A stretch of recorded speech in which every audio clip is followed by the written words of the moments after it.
ಸರ್ಕಾರಿ ವೈದ್ಯರ ನಿರ್ಲಕ್ಷ್ಯಕ್ಕೆ ಬಲಿಯಾಗಿದೆ ಹಸುಗೂಸು. ಆಸ್ಪತ್ರೆಯಲ್ಲಿ ಶೌಚಾಲಯಕ್ಕೆ ಹೋಗುವಾಗಲೇ ಹೆರಿಗೆಯಾಗಿದೆ. ಈ ಹೆರಿಗೆಯಾದಂತಹ ಹಿನ್ನೆಲೆಯಲ್ಲಿ ಹಸುಗೂಸು ಒಳಗೆ ಬಿದ್ದಿದೆ, ಸಾವನ್ನಪ್ಪಿದೆ.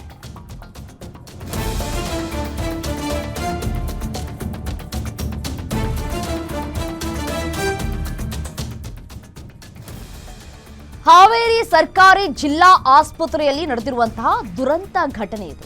ಹೆರಿಗೆ ನೋವು ಅಂತ ಬಂದ ಮಹಿಳೆಯ ಬಗ್ಗೆ ವೈದ್ಯರು ಅಸಡ್ಡೆಯನ್ನ ತೋರಿಸಿದ್ದಾರೆ. ಹೆರಿಗೆ ನೋವಿದೆ ಅಂತ ಅಂದ್ರೂ ಕೂಡ ಬಂದು ನೋಡಿಲ್ಲ ವೈದ್ಯರು. ಬನ್ನಿ ಅಂದ್ರೂ ಆರಾಮಾಗಿ ಊಟ ಮಾಡ್ತಾ ಇದ್ರಂತೆ ವೈದ್ಯರು. ಸರ್ಕಾರಿ ವೈದ್ಯರ ನಿರ್ಲಕ್ಷ್ಯಕ್ಕೆ ಪಾಪ ಹಸುಗೂಸು ಕಂದಮ್ಮ ಬಲಿಯಾಗಿದೆ. ಆಸ್ಪತ್ರೆಯಲ್ಲಿ ಶೌಚಾಲಯಕ್ಕೆ ಹೋಗುವಂತಹ ಸಂದರ್ಭದಲ್ಲೇ ಹೆರಿಗೆ ಆಗ್ಬಿಟ್ಟಿದೆ.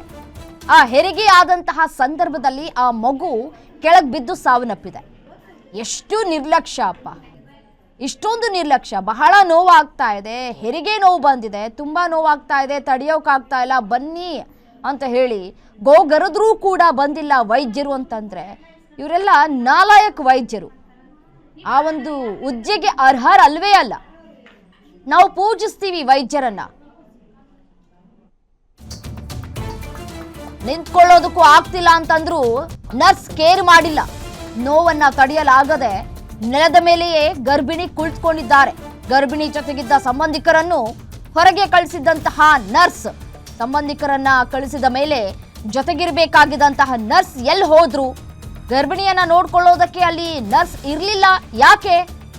ತುಂಬು ಗರ್ಭಿಣಿ ಶೌಚಾಲಯಕ್ಕೆ ಹೋಗುವಾಗ ನರ್ಸ್ ಜೊತೆಗಿರ್ಲಿಲ್ಲ ಅಂತಂದ್ರೆ ಏನರ್ಥ? ಸರ್ಕಾರಿ ಆಸ್ಪತ್ರೆಯಲ್ಲಿ ಒಂದು ವೀಲ್ ಚೇರ್ಗೂ ಗತಿ ಇಲ್ವಾ? ಚಿಕಿತ್ಸೆಗೆ ಅಂತ ಬರೋರನ್ನ ನೋಡ್ಕೊಳ್ಳೋದನ್ನ ಬಿಟ್ಟು ನರ್ಸ್ಗಳಿಗೆ ಬೇರೆ ಏನ್ ಕೆಲಸ ಇರತ್ತೆ? ಆಸ್ಪತ್ರೆಗೆ ಬರೋ ಬಡ ರೋಗಿಗಳಂದ್ರೆ ಇಷ್ಟೊಂದು ಅಸಡ್ಡೆ ಯಾಕೆ ಗೊತ್ತಿಲ್ಲ. ಹೆರಿಗೆ ನೋವಿದೆ ಅಂತ ಹೇಳಿ ತಕ್ಷಣ ವೈದ್ಯರು ಬಂದಿದ್ರೆ ಆ ಮಗುವಿನ ಜೀವ ಉಳಿತಾ ಇತ್ತು. ಗರ್ಭಿಣಿ ಜೊತೆ ನರ್ಸ್ ಇದ್ದಿದ್ರು ಆ ಮಗು, ಆ ಹಸುಗೂಸು ಉಳಿತಾ ಇತ್ತು. ವೈದ್ಯರು, ಆಸ್ಪತ್ರೆ ಸಿಬ್ಬಂದಿ ನಿರ್ಲಕ್ಷ್ಯಕ್ಕೆ ಇದೀಗ ಹಸುಗೂಸಿನ ಜೀವ ಹೋಗಿದೆ.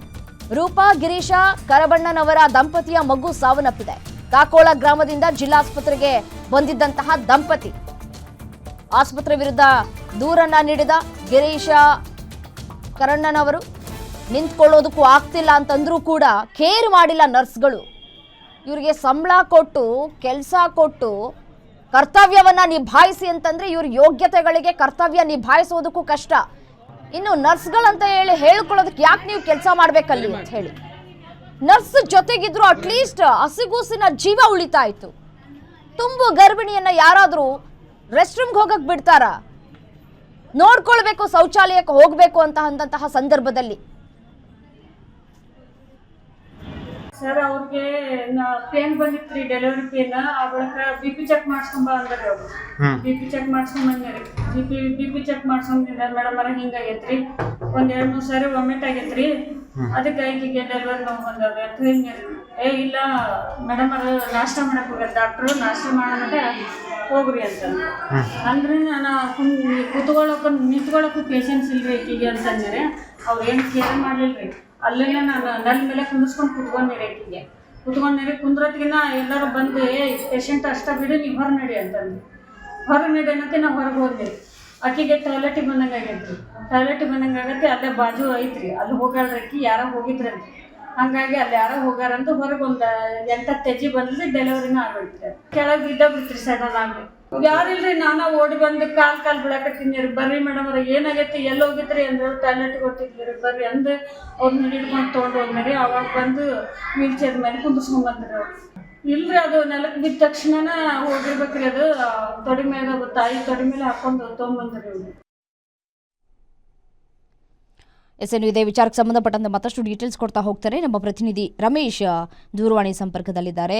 ರಮೇಶ್, ನಿಜಕ್ಕೂ ಇದೊಂದು ಹೃದಯ ವಿದ್ರಾವಕ ಘಟನೆ, ಮನ ಕಲ್ಕುವಂತಹ ಘಟನೆ. ಇದು ಯಾವಾಗ ಆಗಿರುವಂಥದ್ದು? ಕತ್ತೆ ಮೇಸಕ್ಕೆ ಹೋಗಿದ್ರ ವೈದ್ಯರು, ನರ್ಸ್ಗಳೆಲ್ಲ? ರಮ್ಯಾ, ಈ ಒಂದು ದಾರುಣವಾಗಿರ್ತಕ್ಕಂಥ ಮನಕಲಕುವ ಘಟನೆ ನಡೆದಿರುವಂತದ್ದು ಹಾವೇರಿಯ ಹೃದಯ ಭಾಗದಲ್ಲಿರುವಂತಹ ಜಿಲ್ಲಾ ಆಸ್ಪತ್ರೆಯಲ್ಲಿ ಈ ರೀತಿಯಾಗಿರ್ತಕ್ಕಂಥ ಒಂದು ಘಟನೆ ಈಗಾಗಲೇ ನಡೆದಿರುವಂತದ್ದು. ಅಂದ್ರೆ ರಾಣೆಬೆನ್ನೂರು ತಾಲೂಕಿನ ಕಾಕೋಳ ಗ್ರಾಮದಲ್ಲಿರುವಂತಹ ರೂಪಾ ಮತ್ತು ಗಿರೀಶ್ ಅನ್ನುವರ ದಂಪತಿಗಳ ಮಗು ಈಗ ಕಣ್ಣು ಬಿಡುವ ಮುನ್ನವೇ ಈಗಾಗಲೇ ಭಾರತ ಲೋಕಕ್ಕೆ ಈಗಾಗಲೇ ಹೋಗಿರುವಂತದ್ದು. ಅಂದ್ರೆ ಆಸ್ಪತ್ರೆಗೆ ಏನೋ ಯಾವುದೋ ಒಂದು ಚಿಕಿತ್ಸೆಗೆ ಅಥವಾ ಆರೈಕೆಗೆ ಬಂದಿರತಕ್ಕಂತ ರೂಪಾ ಎನ್ನುವವರು ಒಂದು ತುಂಬಾ ಗರ್ಭಿಣಿಯಾಗಿರ್ತಾರೆ. ಈ ಸಂದರ್ಭದಲ್ಲಿ ಅವರಿಗೆ ಅನೇಕ ಹೆರಿಗೆ ನೋವು ಕಾಣಿಸಿಕೊಳ್ಳುತ್ತೆ. ಆದ್ರೆ ಆ ಸಂದರ್ಭದಲ್ಲಿ ಅಲ್ಲಿರುವಂತಹ ಸಿಬ್ಬಂದಿಗಳು ಅವರನ್ನ ಸರಿಯಾಗಿ ನೋಡ್ಕೊಂಡಿಲ್ಲ, ಸರಿಯಾಗಿ ಆರೈಕೆ ಮಾಡಿಲ್ಲ ಅನ್ನುವಂತಹ ಆರೋಪವನ್ನ ಈಗಾಗಲೇ ಅವ್ರ ಕುಟುಂಬಸ್ಥರು ಸಂಬಂಧಿಕರು ಮಾಡ್ತಾ ಇರುವಂತದ್ದು. ಅದಕ್ಕೆ ಉದಾಹರಣೆ ಬಂತೆ ಈಗ ರಮೇಶ್, ಹಾಗೆ ಸಂಪರ್ಕದಲ್ಲಿರಿ. ಈ ಮಗುವನ್ನ ಕಳ್ಕೊಂಡಿರುವಂತಹ ತಂದೆ ಗಿರೀಶ್ ಅವರು ನಮ್ಮ ಜೊತೆ ದೂರವಾಣಿ ಸಂಪರ್ಕದಲ್ಲಿದ್ದಾರೆ. ಸರ್ ನಮಸ್ತೆ. ಹಾ ನಮಸ್ತೆ. ಮೊದಲಿಗೆ ಸಾರಿ ಸರ್, ಯಾಕೆಂತಂದ್ರೆ ಹಸುಗೂಸನ್ನ ಕಳ್ಕೊಂಡಿದ್ದೀರಿ, ನಮಗೂ ಕೂಡ ನೋವಾಗ್ತಾ ಇದೆ. ಏನಾಯ್ತು ಸರ್ ನೀವು ಆಸ್ಪತ್ರೆಗೆ ಹೋದಾಗ? ಆಸ್ಪತ್ರೆಗೆ ಹೋದಾಗ ಮೇಡಮ್ ಆಸ್ಪತ್ರೆಗೆ ಬಂದ್ವಿ ಮೇಡಮ್ ನಾವು ಕಾಕೋದಿಂದ. ಆಸ್ಪತ್ರೆಗೆ ಬಂದಾಗ ಅಲ್ಲಿ ಒಳಗ ಚೀಟಿ ಮಾಡಿಸಿದ್ವಿ ಹೊರಗಡೆ. ಚೀಟಿ ಮಾಡಿಸಿ ಆಮೇಲೆ ಅಲ್ಲಿ ಹೊರಗಡೆ ನರ್ಸ್ ಒಬ್ರು BP ಚೆಕ್ ಮಾಡಿದ್ರು. ಆ BP ಚೆಕ್ ಮಾಡಿ ಆದ್ಮೇಲೆ ಮತ್ತೆ ಅಲ್ಲಿ ಡಾಕ್ಟರ್ ಹತ್ರ ಹೋಗಂದ್ರಿ. ಆ ಡಾಕ್ಟ್ರು ಹೆರಿಗೆ ಇದಕ್ಕ ಕರ್ಕೊಂಡ್ ಹೋಗಂತ ಅಂದ್ರಿ, ಹೆರಿಗೆ ರೂಮ್ಗೆ. ಅಲ್ಲೇ ಹೆರಿಗೆ ರೂಮ್ಗೆ ಕರ್ಕೊಂಡ್ ಹೋದ್ರೆ ಅಲ್ಲಿ ಒಂದು ಸ್ಟೂಲ್ ಮೇಲೆ ಕುಂದಿರ್ಸಿ ಸುಮಾರು ಒಂದು ತಾಸಿನ ಮಟ ಕರ್ಕೊಂಡ್ ಹೋಗ್ಲೇ ಇಲ್ಲ ಮೇಡಮ್. ಏನು ನೋಡ್ಲೇ ಇಲ್ಲ ಬಂದು. ಬಂದ್ ನೋಡ್ಲಿಲ್ಲ ಮೇಡಮ್. ಅದು ನೋಡಿ ಅವ್ರಿಗೆ ಶೌಚಾಲಯಕ್ಕೆ ಹೋಗಕತ್ನಾಗ ಅದು ಇನ್ನು ಶೌಚಾಲಯ ಒಂದ್ ಸ್ವಲ್ಪ ವೈದ್ಯರು ಇರ್ಲಿಲ್ವಾ ಆ ಟೈಮಲ್ಲಿ ನೀವು ಹೋದಾಗ? ಏನ್ ಹೇಳಿದ್ರು ವೈದ್ಯರು? ಮೇಡಮ್ ವೈದ್ಯರು ಅಂದ್ರೆ ಈಗ OPD ನೋಡ್ತಾರಲ್ಲ, ಅವ್ರು ನೋಡಿ ಅಲ್ಲಿ ಕೊಠಡಿ ಕರ್ಕೊಂಡ್ ಹೋಗ್ರಿ ಹೆರಿಗೆ ಮಾಡ್ಕೊಂತಂದ್ರಿ. ಆ ಹೆರಿಗೆ ಮಾಡ್ಕೊಳಕಂತ ಡಾಕ್ಟರ್ ಆಗ್ಲಿ ನರ್ಸ್ ಆಗ್ಲಿ ಯಾವುದೇ ರೀತಿಯಿಂದ ಸ್ಪಂದನೆ ಮಾಡ್ಲಿಲ್ಲ. ಶೌಚಾಲಯ ಸದನು ಎಲ್ಲಿದೆ ಅಂತ ಸದನ ಹೇಳಿಲ್ಲ ಮೇಡಮ್. ಅಟ್ಲೀಸ್ಟ್ ವೀಲ್ ಚೇರು ಕೊಡ್ಲಿಲ್ವಾ? ನೀವೇ ನಡ್ಸ್ಕೊಂಡ್ ಕರ್ಕೊಂಡ್ ಹೋದ್ರಾ ತುಂಬು ಗರ್ಭಿಣಿನ? ಮೇಡಮ್ ಅವರು ಶೌಚಾಲಯಕ್ಕೆ ಬರೋದಕ್ಕೆ ಅವರೇ ಎದ್ದು ಹೋಗಿದಾರೆ ಮೇಡಮ್. ಅವ್ರ ಜೊತೆಗೆ ಈಗ ಅವರು ಇನ್ನೊಬ್ರು ಹೆಣ್ಮಕ್ಳು ಇದ್ರು, ಅವ್ರು ಕರ್ಕೊಂಡು ಹೋಗಿದಾರೆ ಮೇಡಮ್. ಹೋಗೋ ಹೊತ್ತಿಗೆ ಅದು ಹಿಂಗ್ ಹೋಗ್ಬೇಕಾದ್ರನ ಇದು ಮಗು ಕಡೆಗೆ ಬಂದಿದೆ. ಹಾ, ಈಗ ನರ್ಸ್ಗಳು ಯಾರು ಇರ್ಲಿಲ್ವಾ ಅಲ್ಲಿ ಆ ಟೈಮಲ್ಲಿ? ಹಾ ಮೇಡಮ್, ನರ್ಸ್ಗಳು ಇರ್ಲಿಲ್ಲ ಹಾಗಿದ್ರೆ? ಮೇಡಮ್ ನರ್ಸ್ಗಳು ಹಾಸ್ಪಿಟಲ್ ತುಂಬಾನು ನರ್ಸ್ಗಳು ಅದಾರಿ. ನರ್ಸ್ಗಳು ಅದಾರ. ಬಟ್ ಅವರು ಫೋನ್ಯಾಗ ಬ್ಯೂಸಿ ಇರೋದು, ಆಮೇಲೆ ಅದಿಟಿ ಹೊಡೆಯೋದು ಮಾಡ್ತಾ ಇದ್ರು ಮೇಡಮ್. ಈಗ DH ಅವರು ಏನು ಹೇಳಿಲ್ವಾ, ಏನು ಮಾತಾಡ್ಲಿಲ್ವಾ, ನಾವು ಕ್ರಮ ತೆಗೆದುಕೊಳ್ತೀವಿ ಅಂತ ಏನು ಮಾತಾಡ್ಲಿಲ್ವಾ ಅವರು? ಮೇಡಮ್ ಅವರು ಯಾರು ಏನು ಬಂದಿಲ್ಲ ಮೇಡಮ್. ನಾವಿಲ್ಲಿ ಸ್ಟೇಷನ್ಗೆ ಬಂದಿದ್ದೇವೆ ಮೇಡಮ್. ಕಂಪ್ಲೇಂಟ್ ಫೋನ್ ಹಾಕಿದ್ದಾರೆ. ಕಂಪ್ಲೇಂಟ್ ತಗೊಂಡ್ರಾ ಈಗ? ಇದನ್ನ ಟೈಪ್ ಮಾಡ್ತಿದ್ದಾರೆ ಮೇಡಮ್. ಸಾಹೇಬ್ರ ಪಟ್ಟಿಗೆ ಸೈನ್ ಮಾಡಿಸಿ ಅಕ್ನಾಲಜ್ಮೆಂಟ್ ಕೊಡ್ತಾರೆ ಸರ್. ಇಲ್ಲ, ಇಲ್ಲಿ ಸ್ಟೇಷನ್ ಏನು ತೊಂದರೆ ಇಲ್ಲ ಮೇಡಮ್. ಅವ್ರ ಕೆಲಸ ಮಾಡ್ತಿದ್ದಾರೆ. ಹಂಗಾದ್ರೆ ಈ ಪ್ರಕರಣದಲ್ಲಿ DHO ಯಾರು ಬಂದು ಏನು ಹೇಳಿಲ್ಲ, ಯಾರು ನಿಮ್ಮ ಇಲ್ಲ ಮೇಡಮ್, ಇಲ್ಲ ಆರೋಗ್ಯ ಇಲಾಖೆಯಿಂದ ಆಗ್ಲಿ ಇಲ್ಲಿ ಇದರಿಂದ ಆಗ್ಲಿ ಯಾರು ಬಂದಿಲ್ಲ. ಇಲ್ಲಿ ಪೊಲೀಸ್ ಸ್ಟೇಷನ್ ಇಂದ ಸಾಹೇಬ್ರು ಬಂದಿದ್ರು ಸರ್. ಬಂದು ಅವರೇ ಸಮಾಧಾನ ಮಾಡಿ ಇದು ಮಾಡಿದ್ರು. ಈಗ ರೂಪಾ ಅವ್ರ ಪರಿಸ್ಥಿತಿ ಹೇಗಿದೆ ಅವ್ರ ಆರೋಗ್ಯ ಸ್ಥಿತಿ? ಆರೋಗ್ಯ ಸ್ಥಿತಿ ಏನು ಇದು ಇಲ್ಲ ಮೇಡಮ್. ಈಗ ಅಡ್ಮಿಟ್ ಇದಾರ ಅಲ್ಲೇ.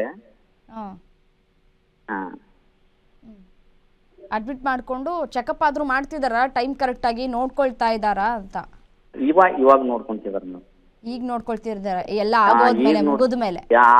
ಆಗೋದ್ಮೇಲೆ ಇವಾಗ ಇದನ್ನ ಮುಂಚೆ ಮಾಡಿಬಿಟ್ರು ಮೇಡಮ್. ಆ ಮಗುನು ಉಳಿದಿರೋದು, ಅವಳು ಆರಾಮಾಗಿರೋದು ತಾಯಿನು. ಈಗ ಅವ್ರ ಜೊತೆಲಿ ಇದ್ದೋರ್ನು ಹೊರಗಡೆ ಕಳಿಸ್ಬಿಟ್ರಾ? ನಿಮ್ಮ ಮಿಸಸ್ ಜೊತೆ ಇದ್ದೋರ್ನು ಹೊರಗಡೆ ಕಳಿಸ್ಬಿಟ್ಟಿದ್ರಾ? ಅವ್ರ ಜೊತೆಗೆ ಇರೋರ್ನು ಹೊರಗೆ ಕಳಿಸಿ ಮೇಡಮ್. ಒಬ್ಬರನ್ನ ಕುಂದ್ರಿಸಿ ಕುತ್ಕೊಂಡಿದ್ದಾರೆ ಮೇಡಮ್. ನೀವಿದ್ರ ಅವಾಗ? ನೀವಿದ್ರ ಜೊತೆಲಿ?